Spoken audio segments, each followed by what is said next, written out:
Hi, and welcome to Terial Arts with Terry.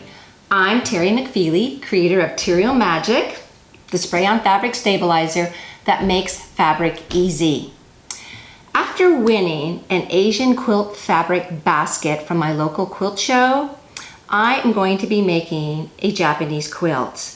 I'm going to be using all kinds of different techniques and making YouTube videos as I go. Today, we are going to be making this, I call it a gradient flying geese. Gradient because I go from light to dark fabrics. I am using a waste-free 4-block method for the geese, which means because I'm using 4 different fabrics, I'm going to have to make it 4 separate times, 1 for each of the different fabrics. But before we get started, we're going to want to treat our fabric with Terial Magic. I like to use the light treatment method where in a dry sink, bowl, or a plastic bag, I spray the front of the fabric fairly well, flip it over, spray it again. It doesn't have to be saturated, but it should be well, pretty damp. And then I dry it a bit and I press it with my iron flat before I cut my pieces. My finished block here is 12 inches tall by 6 inches wide. I will begin by cutting the geese color first. Each square for this block, there will be 4 different colors, is 7 1/4 inch by 7 1/4 inch. The other sections, I need 4 for each block, are these smaller pieces. They're finished, of course, 3 inches high, but with the seam allowances, I am going to be cutting these 3 7/8 by 3 7/8. I will need 16 of these, so I'm going to double that and go ahead and cut 1 large square 4 times, and that square is going to be 7 3/4 inches wide. And now onto the fun part, stitching the blocks together. Because the fabric has been treated with the Terial Magic, the seams stitch perfectly 1/4 inch.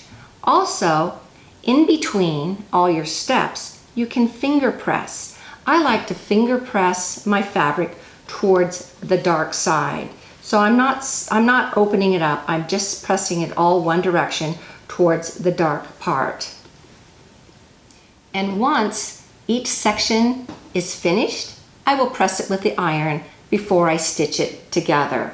Another technique I like to do is I like to go ahead and trim each one of these sections right here before they're sewn together.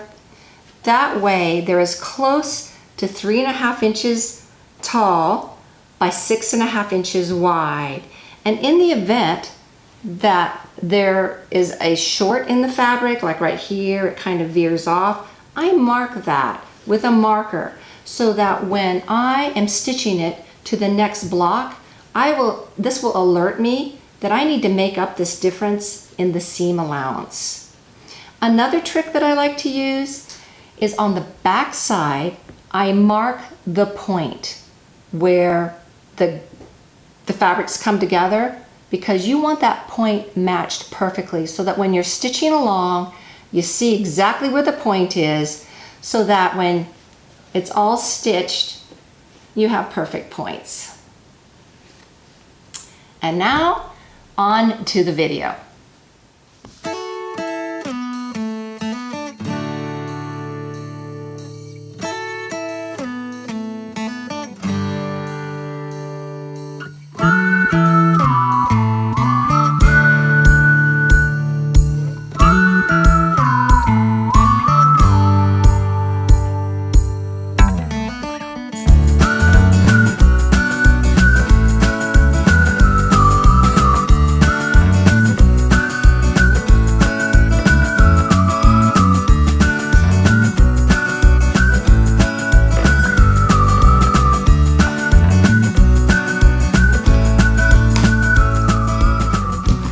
All right, now that we've stitched on each side of the marked line, we're going to be cutting this on that center line.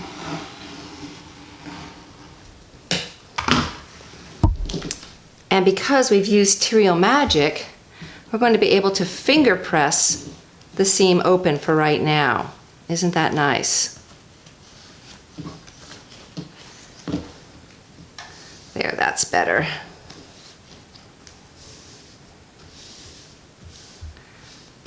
And now we're going to take another piece of our white fabric. This is so slick.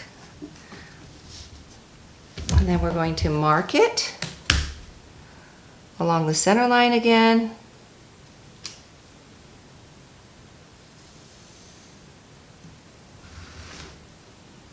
And now we'll stitch on either side, just like before.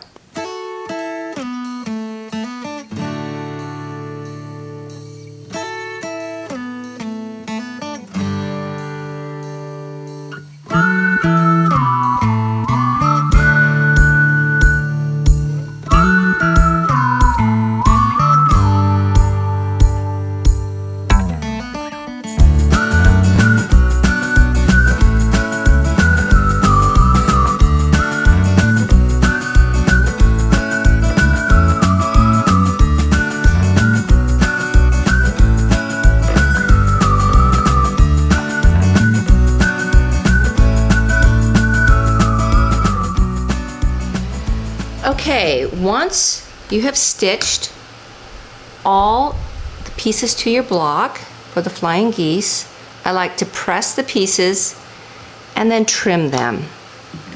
You're going to want an exact 1/4 inch from the point to get a perfect Flying Geese block.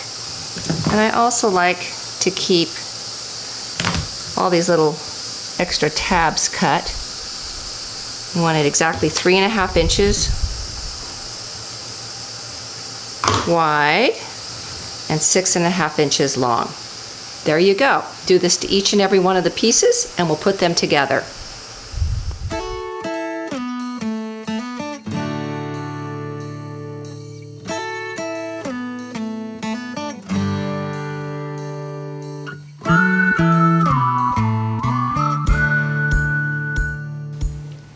So now we have 4 separate quilt blocks that I will be adding to my quilt as I go.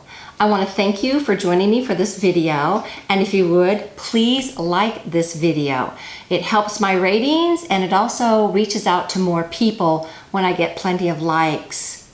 Thanks so much for watching. See you next time.